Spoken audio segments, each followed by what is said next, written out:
अभिषेक सिंगला जी का सबसे पहले सवाल है, हमारे प्राइम मेंबर है महेश सर। ये कह रहे हैं कि मेरे पास एक तो जीएम ब्रेविस है 800 शेयर, 8 महीने से मैंने होल्ड किया हुआ है 1070 रुपये के रेट पर, कोई रिटर्न नहीं मिला है। तो अगर एक साल में और होल्ड करता हूँ, क्योंकि विंटर्स आ रहे हैं, तो क्या मैं एक्सपेक्ट करके चलूँ कि भाव 1600 रुपये तक भी आ जाएगा? नहीं, देखिए इस शेयर जब ये रिजल्ट आता है उससे पहले थोड़ा बहुत मूवमेंट में आता है और उसके बाद में साइडवेज हो जाता है। ये इसका मैं कम से कम 5 या 7 क्वार्टर से ट्रैक कर रहा हूँ। अब मोमेंट 2-3 दिन के लिए आता है और बाकी साइड दिन साइडवेज रहता है। तो ये ऐसे टाइप के काउंटर रहते हैं, तो वहां पे मेरे हिसाब से जब भी मौका मिले तो एग्जिट होने का ट्राई करना चाहिए, जानना कि रिटर्न को चेस करना चाहिए, क्योंकि भाव मेंटेन अप साइड में करते नहीं है। अप साइड में खाली ट्रैप ही इन्वेस्टर होते हैं। नंबर ठीक ठाक है, फंडामेंटल्स ओके है, बट भाव सस्टेन नहीं करते अपर साइड में, वापस से वो अपनी रेंज में नीचे की रेंज में आगे बढ़ रहे थे। तो मेरे हिसाब से जब भी अपसाइड का मौका मिलता है तब एग्जिट का ट्राई करना चाहिए। जब भी ये 900 950 के ऊपर क्लोज करे या 2-4 दिन ट्रेड करे, उसके बाद में इसके अंदर फ्रेश मूव जरूर बन सकता है। अविनाश सर, लिकर स्पेस में अगर कोई बेस्ट पिक हो या कोई एक दो नाम जो अच्छे लग रहे हो आपको, जहाँ पे इन्वेस्ट किया जा सकता है अगर लिकर स्पेस में रहना ही किसी को? मेरे ख्याल से रैडिको खैतान एक अच्छा विकल्प हो सकता है, क्योंकि काफी वेल मैनेज्ड कंपनी है, अच्छे ब्रांड्स है और Q1 के नंबर्स भी ठीक ठाक थे। मेरे ख्याल से नॉर्मली संदीप, लिकर कंपनीज का जो बिजनेस होता है वो सेकंड और थर्ड क्वार्टर में ज्यादा पिकअप होता है। और मुझे लगता है कि जिस प्रकार का इनका अभी ग्रोथ ट्रेजेक्ट्री है, नए ब्रांड्स इन्होंने लॉन्च किए हैं, तो मैं समझता हूँ कि रैडिको खैतान एक अच्छा विकल्प हो सकता है। अगर किसी को और कोई विकल्प का सोचना है तो मैं कहूंगा कि यूनाइटेड स्पिरिट्स भी देख लीजिए, क्योंकि दोनों दिग्गज कंपनियां हैं और इस इंडस्ट्री में एंट्री बहुत डिफिकल्ट है। ब्रांड काफी इंपॉर्टेंट होते हैं, तो ये दो स्टॉक्स अपने पोर्टफोलियो में ऐड करें। ठीक है, रेडिको खैतान और यूएसएल, ये दो नाम हैं। अगर आप लिकर स्पेस में रहना चाहते हैं तो इनमें ज़रूर खरीदारी कर सकते हैं। अविनाश सर, एक हमारे दर्शक हैं सानवी सावंत जी, लॉन्ग टर्म के इन्वेस्टमेंट्स की हमेशा बातचीत करती हैं। तो इनके पास सर एक तो E2E नेटवर्क्स है, जो डेटा सेंटर वाला प्ले है, 405 रुपये के रेट पर इन्होंने लिया हुआ है। दूसरा कह रही है कि किर्लोस्कर न्यूमेटिक इनके पास 1200 रुपये के रेट पर है। होल्ड कहाँ तक करें इन दोनों स्टॉक्स को? क्या लंबा रखने का पोटेंशियल है सर इन दोनों स्टॉक्स में? नहीं, बिल्कुल। देखिए, अगर पहले मैं E2E नेटवर्क की बात करूं तो इस कंपनी में L&T ने काफी बड़ा स्टेक लिया है, और दूसरी बात, ये डेटा सेंटर रिलेटेड स्टॉक है।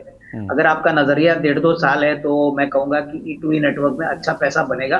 थोड़ा सा इंतजार करिए, स्टॉक कंसोलिडेट हो रहा है, बट मुझे लगता है कि जिस प्रकार का ग्रोथ पोटेंशियल इंडिया में डेटा सेंटर्स का है और जिस प्रकार का प्रोडक्ट ये बनाते हैं, रनवे बहुत बड़ा है। रही बात किर्लोस्कर न्यूमेटिक की, तो मैं कहूंगा कि ये भी एक बहुत अच्छा विकल्प है। यहाँ पे भी कम से कम साल 1.5 साल का नजरिया रखें। काफी अच्छी पोजीशनिंग कंपनी ने बनाई है इंजीनियरिंग स्पेस में, और आने वाले दिनों में एक्सपोर्ट मार्केट भी इनके लिए काफी बड़ा होगा। तो डोमेस्टिक एंड एक्सपोर्ट मार्केट, यहाँ से दोनों मार्केट से अच्छी ग्रोथ पोटेंशियल है, और FY27 पिछले साल के मुकाबले में काफी अच्छा आना चाहिए। लेकिन नजरिया कम से कम साल 1.5 साल का रखिए, तो मेरे ख्याल से रिस्क बहुत अच्छा मिलेगा। तो कंटिन्यू टू होल्ड। ठीक है, अच्छा पैसा बन भी रहा है, 405 पर लिया है, 650 रुपये के ऊपर है। अभी भी आप होल्ड कीजिए सानवी जी, बहुत अच्छा आपने लेवल पर लिया है और आप पेशेंस रखती हैं, आप लॉन्ग टर्म के लिए इन्वेस्टमेंट करती हैं। महेश सर, इनके पास एमटा टेक भी है 7200 रुपये के रेट पर। ये कह रही कि एवरेज कहाँ पर करना है? नीचे गिरते हुए ये जब लोअर सर्किट लग रहे थे तो 5400 तक भी आता हुआ दिखा था। एमटा टेक में सर अब वापस 7000 के आसपास का भाव आ गया, इनके दाम के आसपास ही आ गया।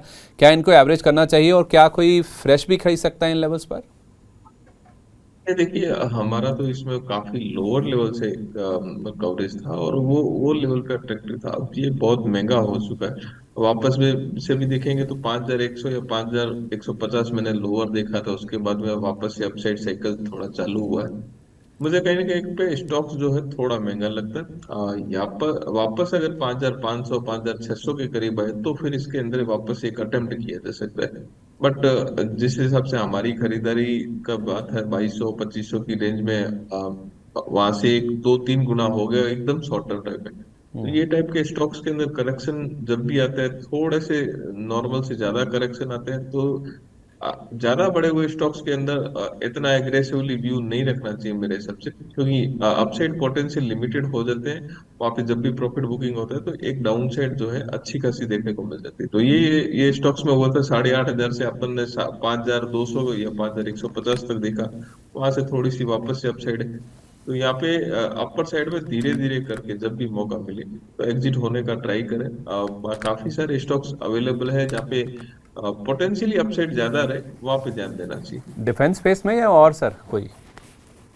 काफी सारे स्पेस है जिसमें भी रहे, लेकिन आइडियली आपका बाइंग वो टाइप से होना चाहिए जहाँ पे रिस्क रिवॉर्ड फेवरेबल हो।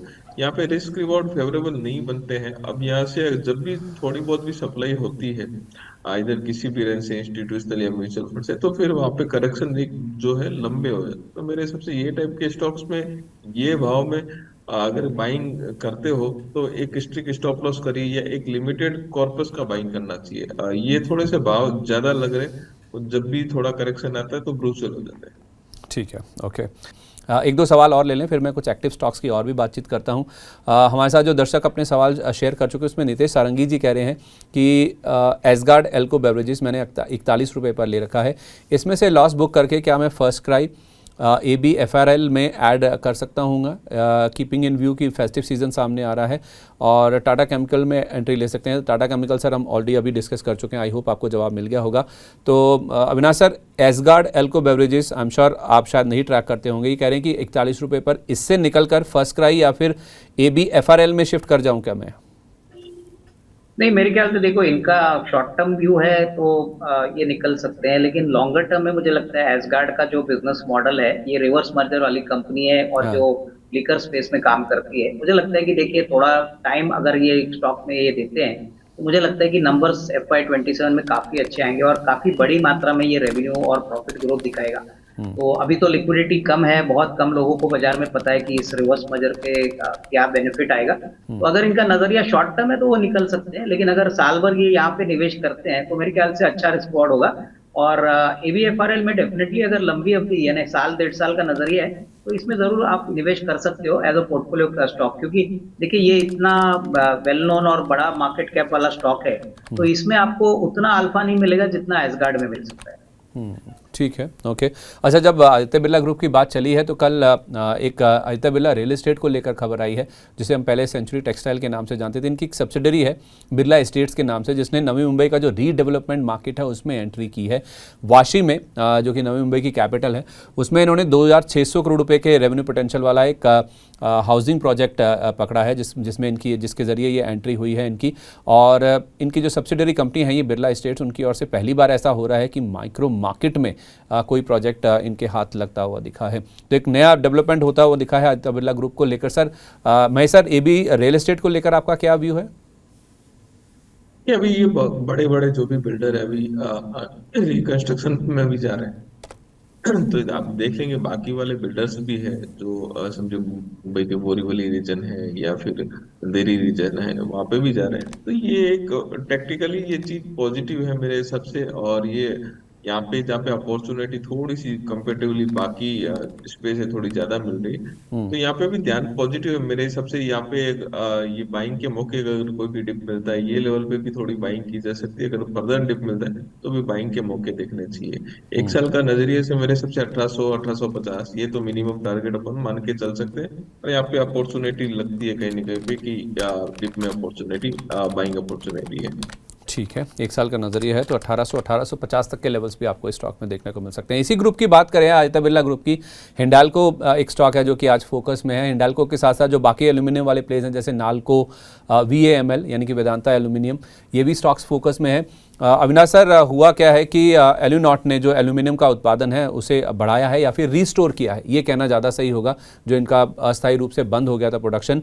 ANP जो कि ब्राज़ील का तेल गैस रेगुलेटर है, उनसे इनको अप्रूवल मिला है गैस की सप्लाई को लेकर। इन्होंने सेल्बा से जो इनको नेचुरल गैस की सप्लाई मिलती थी उसमें एक टेम्प्रेरी कट था, जिस वजह से अस्थायी रूप से इन्होंने अपना प्रोडक्शन कट कर दिया था। अब उसे वापस रीस्टोर कर दिया गया, यानी कि ग्लोबल मार्केट में एल्यूमिनियम की जो सप्लाई है वो बढ़ती हुई नजर आ सकती है, जिसका इंपैक्ट आप देखिए आज नाल्को पे दिख रहा है, हिंडाल्को पे दिख रहा है, VAML पे भी दिख रहा है। इनफैक्ट अगर आप ग्लोबल मार्केट्स में एल्यूमिनियम के प्राइजेस देखेंगे तो वो आपको लगातार दूसरे दिन गिरकर एक हफ्ते के लो पर जाते हुए देखें, तो उसका भी इंपैक्ट कहीं ना कहीं देखने को मिला है। ऑब्वियसली बात है, सप्लाई डिमांड है, तो सप्लाई बढ़ेगी तो डिमांड में कमी आएगी, तो उसका फिर इम्पैक्ट जो है प्राइजेस पे साफ तौर पे देखने को मिल रहा है। तो सर, हिंडाल्को, नाल्को और VAML पर आपका व्यू? नहीं, मुझे लगता है कि देखिए शॉर्ट टर्म में हो सकता है कि हिंडाल्को और नाल्को थोड़ा सा नेगेटिव ट्रेंड दिखा सकते हैं। ऑलरेडी नाल्को में हमने नेगेटिव ट्रेंड देखा है। और देखिए एल्यूमिनियम प्राइसेस जो करीबन $2600 हुआ करते थे, अभी भी 3000 के ऊपर है। तो ये सप्लाई अगर बढ़ता है तो कहीं ना कहीं थोड़ी सी प्राइसिंग में कटौती आ सकती है। और प्राइमरी प्रोड्यूसर्स के लिए दिक्कत वाली बात है, क्योंकि प्राइस करेक्ट होते हैं तो इनके मार्जिन्स और प्रॉफिट्स कम हो गए। लेकिन एक अच्छी बात है कि जो डाउनस्ट्रीम प्लेयर्स है जो एल्यूमिनियम कंज्यूम करते हैं, उनके लिए अच्छी बात है, क्योंकि एल्यूमिनियम का प्राइस ट्रेंड अगर कम होता है तो उनके लिए प्रोसेसिंग और उनके लिए मार्जिन्स का इंप्रूवमेंट आएगा। तो मैं आईपीओ वाले कहूंगा ग्राफिक्स आ कि गए। तो प्राइमरी एल्यूमिनियम कंपनीज में आपको थोड़ा सा बच के रहना चाहिए, हो सकता है थोड़ी और गिरावट है। ओके, ठीक है। महेश सर, एक हमारे दर्शक हैं आकांक्ष महाजन जी, ये कह रहे हैं कि मेरे पास बेल राइस है 111 रुपये के रेट पर, मैं होल्ड कर रहा हूँ इसको, इस पर आपका व्यू दीजिए। और क्या ये कह रहे हैं कि अगर मेरा 1 साल का होराइजन है तो मैं एनएसडीएल में फ्रेश एंट्री ले सकता हूँ क्या? बेल राइस तो फिर भी होल्ड किया जा सकता है, तो मेरे हिसाब से बेल राइस को कंटिन्यू होल्ड करें। एंड बात करें एनएसडीएल और सीडीएसएल की, तो ये टाइप के स्टॉक जो है भी फिलहाल म्यूटेड है, क्योंकि मार्केट में उतना स्पार्क है नहीं और एक रेंज बाउंड मार्केट चल रहा है। वैल्यूएशन वाइज ठीक ठाक है। अगर आपको एक्यूमुलेट करना है तो आप लंबी अवधि की नजरिए से जरूर कर सकते हैं, बट इमीडिएट आपको रिटर्न मिलने की उम्मीद थोड़ी सी कम लग रही है। तो मेरे हिसाब से अगर लॉन्गर टर्म है 2-3 साल की हिसाब से अगर करें तो सीडीएसएल एनएसडीएल एक्यूमुलेट किए जा सकते हैं, बट इमीडिएट यहाँ पे कोई स्पार्कल नजर नहीं आ रहा है।